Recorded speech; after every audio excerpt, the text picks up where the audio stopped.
Saturday the 2nd of March 2013. Travelled from Sydney, Wollongong to Cooma Correctional Centre, about 400 kilometres. Rain mostly over the weekend. Once at Cooma, we lined up to enter the prison. At the desk where they take ID and remove items not permitted, including a body scan, the warden asked for prisoner's identity. When we said the name, he said, "Tough luck." He was moved to Goulburn this morning.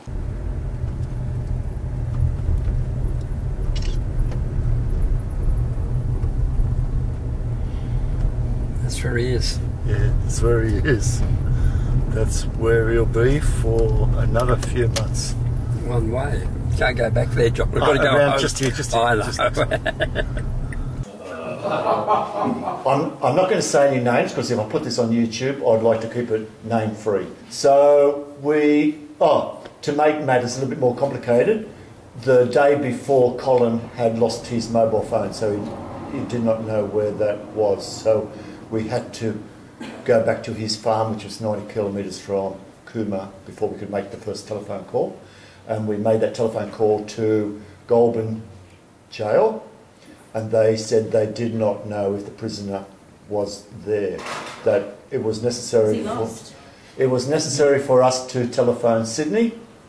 So and they also said as well, before Colin phoned Sydney, they also said that it's too late to visit him this weekend. You would need to book on Monday for the following weekend. So nevertheless, Colin put the phone down, phoned Sydney. Sydney confirmed that the prisoner was in Goulburn. Colin explained that he'd booked to Cooma, but when he got there, the prisoner wasn't there. The person on the phone in Sydney said, "Well, you tell Goulburn that, seeing that you've booked an appointment, it should be okay." So we went very early on Sunday morning to Goulburn High Security Prison, and you can't do it. So we left there, and when we got in the car, I said to Colin, "Just drive down and we'll turn around and drive back so that I can get a couple of photos of the prison." And as we're driving up, I had the camera outside, only a toy camera, outside the window of the car, getting the wall. And when we came up to where the gates are, the wardens just about jumped out their little tower with their hands on their hips, and straight away I put the cameras inside. And John. maybe you're not allowed to take photos of the prison or something. And Colin said, "Oh my God," and we drove one little street, then another couple of 100 yards back to the freeway. We turned on the freeway, and before we were more than 500 metres, we were being tailed by an unmarked Mitsubishi police vehicle. They came right up beside the window, and one police officer looked in at the front of Colin and me, and then they drove up a little bit further, like a few hundred yards ahead of us, and there was a couple of places where people have made U-turns between the two lines of traffic, so there was a bit of a dirt route.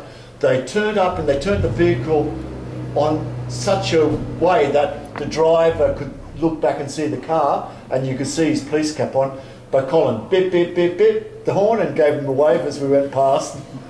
But why they would have also done that is because they have their police cameras able position to get direct shots of you. Of the car, of the vehicle. See, Colin did book for himself and Paul Matters. So whether I got unfairly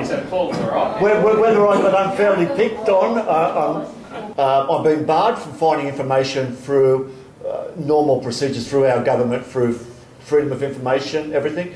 Last resort, I was left with Colin to go to speak with the prisoner to hopefully get some answers to some of our questions. The prisoner will probably not want anyone trying to visit him after that episode.